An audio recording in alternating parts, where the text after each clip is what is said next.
அன்புக்குரியவர்களே, நான் வழக்கமா போற கோயில். அந்த கோயில் வாசல்ல கடந்த ஒரு மாசமா ஒரு நிகழ்வ ரொம்ப கேர்ஃபுல்லா, கீனா வாட்ச் பண்ணிட்டு வரேங்க. 1 மாசத்துக்கு முன்ன ஒரு ஆளு, ஒரு 10 நாள் தாடி, வெள்ளை வேட்டி, வெள்ளை சட்டை. இதோட அந்த கோயிலினுடைய பிரதான கோபுரம். அதுக்கு எதிர்ல ஒரு பிளாட்ஃபார்ம் இருக்குங்க. அங்க உட்கார்ந்தாரு. கோயிலுக்கு போகும்போது, வரும்போது பார்ப்பேன். கைய நீட்டிக்கிட்டு இருப்பாருங்க. அவர் கையில விழற காசு அவரு வச்சுக்கிட்டு ஏதோ பண்ணிக்கிட்டு இருந்தாருங்க. ஒரு 15 நாள் போச்சுங்க. தாடியும் வளருது, கலெக்ஷனே அதிகமாகுதுங்க. இத பார்த்துக்கிட்டு இருந்த செக்யூரிட்டி ட்ரஸ்ட் கிட்ட சொல்லிட்டான் போல் இருக்குது. அது பிரைவேட் கோயில் அது. என்டோமென்ட் கிடையாது. மறுநாள் காலையில பெரிய பென்ஸ் கார்ல ஒருத்தர் வந்தாருங்க. அவர் தான் கோயில் ட்ரஸ்டியா. ஒரு காலேஜ், யுனிவர்சிட்டி மாரி, டீம்டு யுனிவர்சிட்டி மாரி இருக்குங்க. அதுக்கு அவர் தான் சேர்மன். அவர் வந்தாருங்க. கோயில்ல இருந்து அவன், இவன் எல்லாரையும் கூப்பிட்டு விட்டாருங்க டோஸு. உடனே அப்படியே ரியாக்ஷன். இந்த ஆள தூக்கி எட்ட எறிஞ்சிட்டானுங்க. கோயில் கிட்ட வந்தா கை கால உடைச்சிருவேன்னு சொல்லிட்டானுங்க. 2 அறை வேற விட்டானுங்க. இதையும் பார்த்துக்கிட்டு தான் இருந்தேன். சரி, நேரா இந்த ஆள் என்ன பண்ணா, கோயில்ல இருந்து ஒரு 10 மீட்டர் தூரத்துல ஒரு பிளாட்ஃபார்ம். அங்க போய் உட்காந்துட்டாருங்க. இப்போ ஒரு சின்ன டிரான்ஸ்ஃபர்மேஷன். வெள்ளை வேட்டி, வெள்ளை சட்டையில இருந்து காவி ஜிப்பா, காவி வேட்டிக்கு மாறிட்டாருங்க. மாறிட்டு அங்க உட்காந்துட்டாருங்க. அலுமினிய பாத்திரம் போய் ஒரு திரு ஓடு வந்துடுச்சுங்க. எங்க சுட்டாருன்னு தெரியல அத. அந்த திரு ஓட்ட வச்சுக்கிட்டு உட்காந்தாருங்க. தாடி நல்லா வளர்ந்து போச்சுங்க. இப்போல்லாம் சாமியாருங்களுக்கு மெயின் குவாலிஃபிகேஷனே தாடி தாங்க. தாடி இருந்தா உங்கள குருவா ஏத்துக்குவாங்க. இவருக்கும் தாடி வளர்ந்து போச்சுங்க. அந்த பக்கம் போற வர்ற லேடீஸு எல்லாரும் திருவோட்டில் பணம் போட ஆரம்பிச்சாங்க. இவர் கண்ணை மூடிக்கிட்டு தியானம் உட்காந்துருப்பாருங்க. அது அப்பப்போ பார்த்தீங்கன்னா, அந்த திருவோட்டில் இருக்க காசு பாக்கெட் உள்ள போயிடும். நான் நினைக்கிறது, கண்ணை மூடிக்கிட்டு பயங்கரமாக தியானம் பண்ணுறாரு, காசு விடுறது மட்டும் எப்படி தெரியுது, டபாக் டபாக்னு எடுத்து பாக்கெட்டில் போட்டுக்கிறாருன்னு நினச்சிக்கோங்க.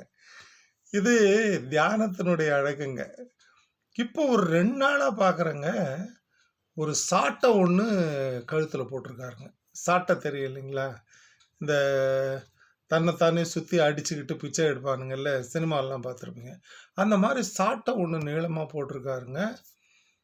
பக்கத்தில் ஒரு சின்ன போர்டுங்க, சாட்டை குரு அப்படின்னு. யார் எழுதி கொடுத்தான்னு தெரியலங்க, சாட்டை குருன்னு வச்சுட்டாங்க. நான் கேள்விப்பட்ட வரைக்கும் கொஞ்சம் பேருக்கு குறி சொல்கிறாராம்.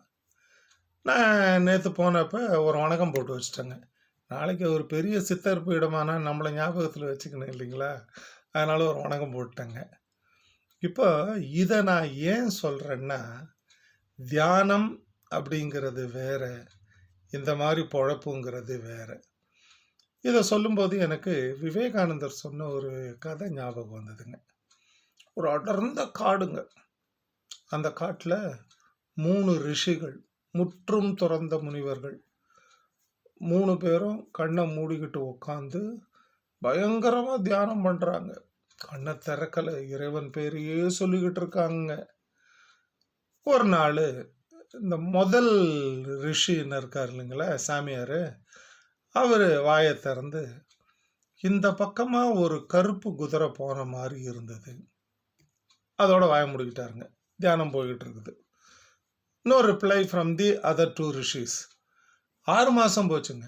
6 மாதம் கழிச்சு 2வது சாமியார் இருக்கார் இல்லைங்களா, அவர் வாயை திறந்து, அது கருப்பு குதிரை மாதிரி எனக்கு தெரியல, வெள்ளை குதிரை மாதிரி தெரியுதுன்னா. No reply from the other 2. 6 மாதம் ஓடிச்சுங்க. 3வது ரிஷி இருக்கார் இல்லைங்களா, 6 மாதம் கழிச்சு வாயை திறந்து, எனக்கு தெரிஞ்ச ஒரு நாய் தான் போன மாதிரி தெரியுது, குதிரையெல்லாம் இல்லை அப்படின்னாருங்க. விவேகானந்தர் இதை சொல்லிட்டு சிரிச்சாராம். என்ன அர்த்தம் இந்த கதைக்கு? தியானம், அந்த 3 பேருமே முற்றும் துறக்கல, கடவுள் பேரை சொன்னானே தவிர கடவுள்கிட்ட மனசை வைக்கல. உண்மையான தியானம் கிடையாது. முதல்ல இருக்கவன் மனசுல கருப்பு குதிரை இருந்து, இவன் சொன்ன கருப்பு குதிரை 6 மாசமா 2 பேர் மனசுலையும் ஓடிக்கிட்டு இருந்து. இப்படி உண்மையான தியானம் என்பது வேறு, வியாபாரம், வேஷம் என்பது வேறு. வாழ்க வளமுடன்.